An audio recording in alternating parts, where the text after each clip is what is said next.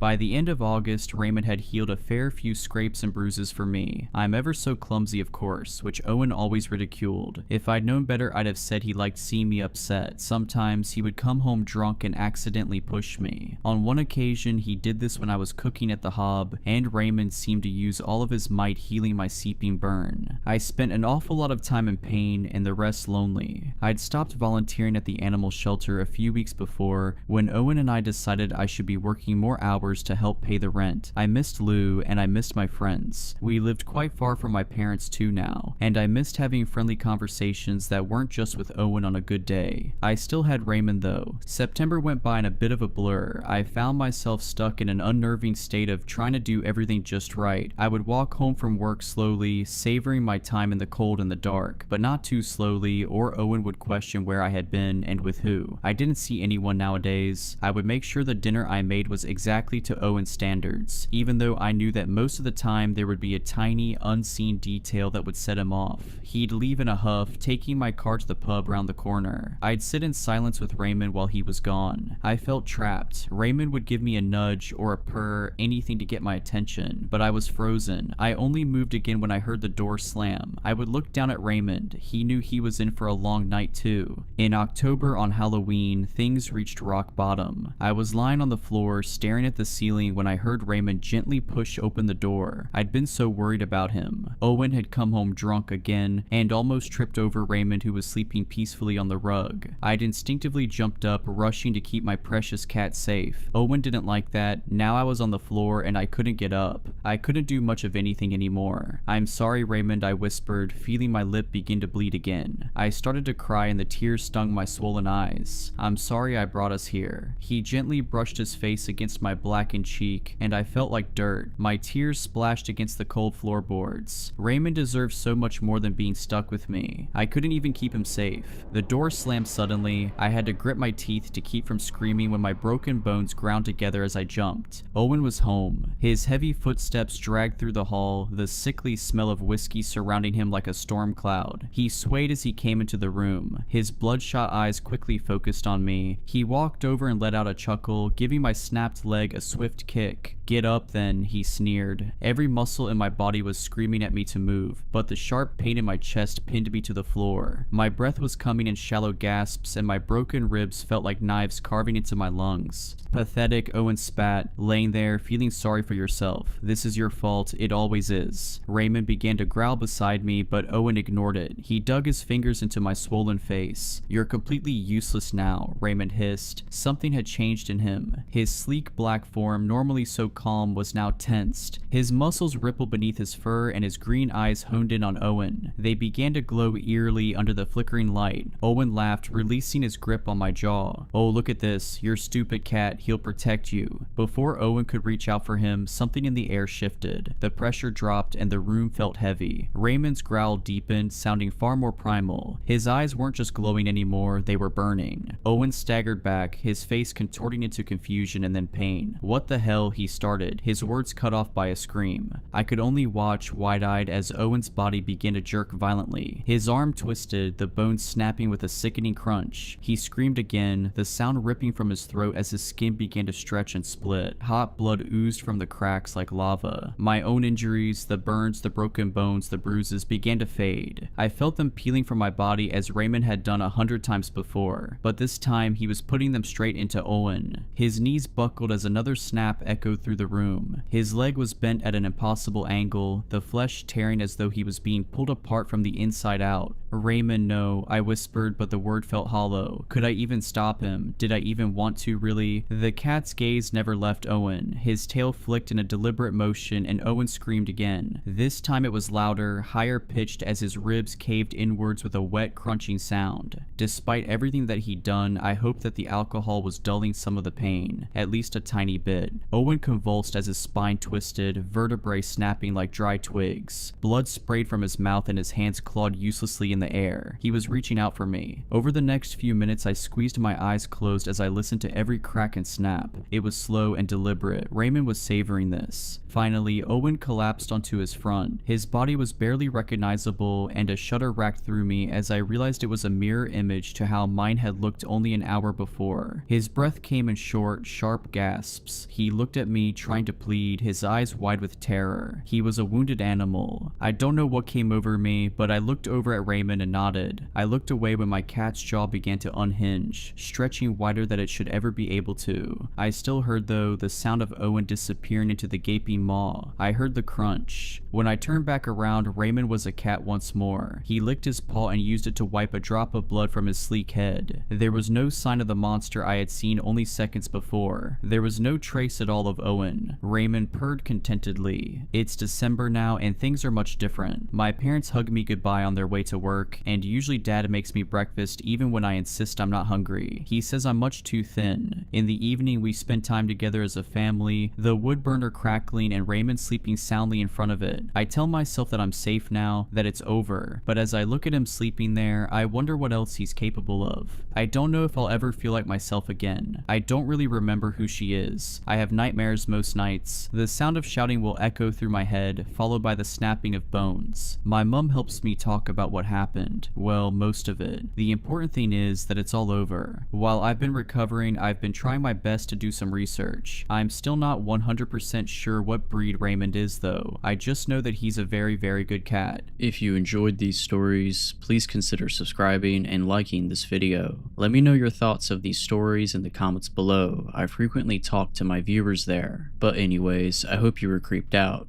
Just kidding. Stay safe.